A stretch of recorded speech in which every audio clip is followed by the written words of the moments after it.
Every year, Gorgeous is excited to spend her summer vacation with her father. That is, until this year. He announces that they're going to be traveling with a companion. This complete stranger, this serene, beautiful, perfect woman is apparently going to become her new mom. Well, Gorgeous doesn't take the news very well, and dramatically runs away. To her bedroom. She reminisces about her late mother, and becomes nostalgic. She decides to write a letter to her aunt, stating that she would really like to come up to the countryside and spend summer break with her. When her 6 other friends have summer plans that fall through, she invites them all to come with her, and that they do. After riding a train and taking the bus, they finally reach the house, where they are greeted by Gorgeous's aunt, who is overjoyed to have 7 young girls staying with her. Not because she's a kind and lonely old woman, no, but because she's an angry spirit that has twisted this house into a nightmarish death trap to consume any unmarried girl that enters. House was written and directed by Nobuhiko Obayashi, with most of its unusual horror elements thought up by his preteen daughter Chigumi. He wanted to use her imagination, things that she was irrationally afraid of.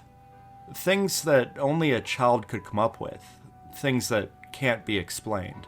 But he needed something to tie all of these supernatural ideas together. He needed a reason for this haunted house to be attacking and consuming these kids. So he came up with a backstory for her aunt.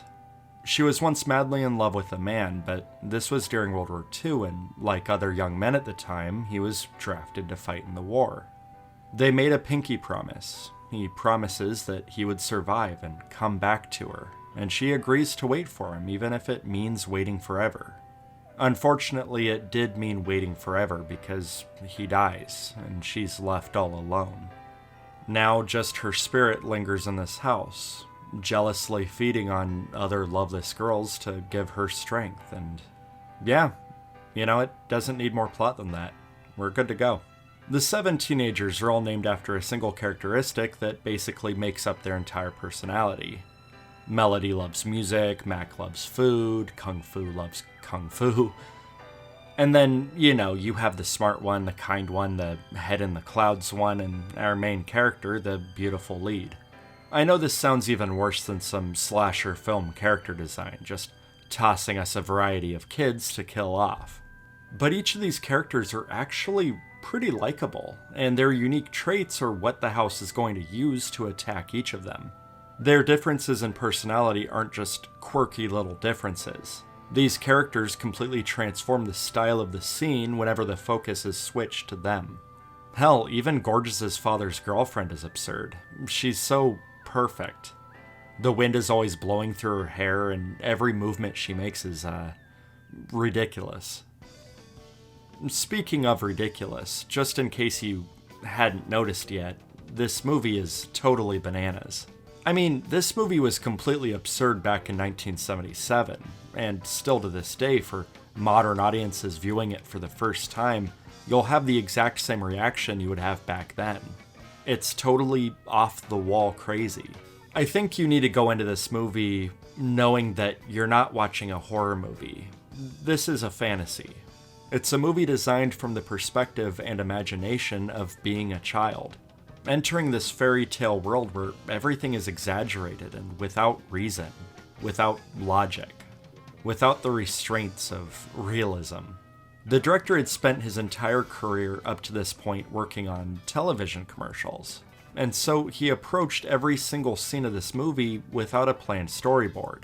This movie had a general outline and it was scripted, but everything done on set was completely experimental. Every single visual effect you can think of, he included. He avoided realism at every turn. He would come to set every day wearing a fun new outfit. He would sing and dance with the actresses. He wanted everyone to have as much fun as possible, and that's extremely clear when you're watching this movie. Now, this is still a horror movie, by definition, and there's a ton of violence and a ton of gore, but it's never this movie's intention to horrify you. It's only trying to astonish you. You might not be scared, but you'll be having the time of your life. Everything from its breathtaking visuals to its fun, poppy music and its extremely graphic but lighthearted nature, this movie is just pure fun. Every single step of the way. So back when this movie first released in theaters, it wasn't just different. Everything about this movie was taboo. The critics that watched the movie completely discarded it, not only saying it was trash, but it wasn't even a movie. It was an insult to cinema.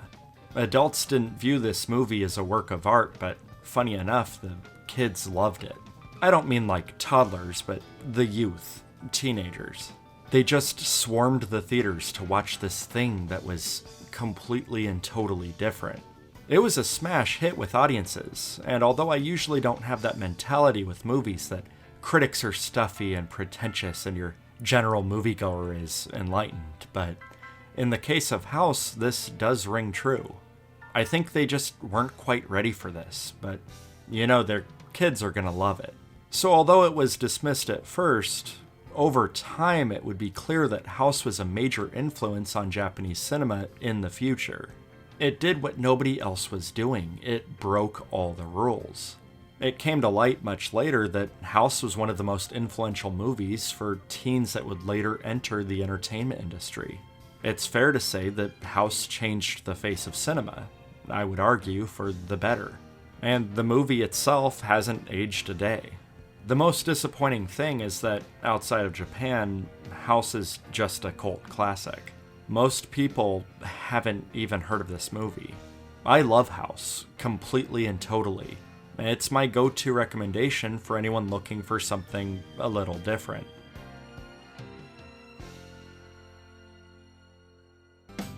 I see in your eyes where tomorrow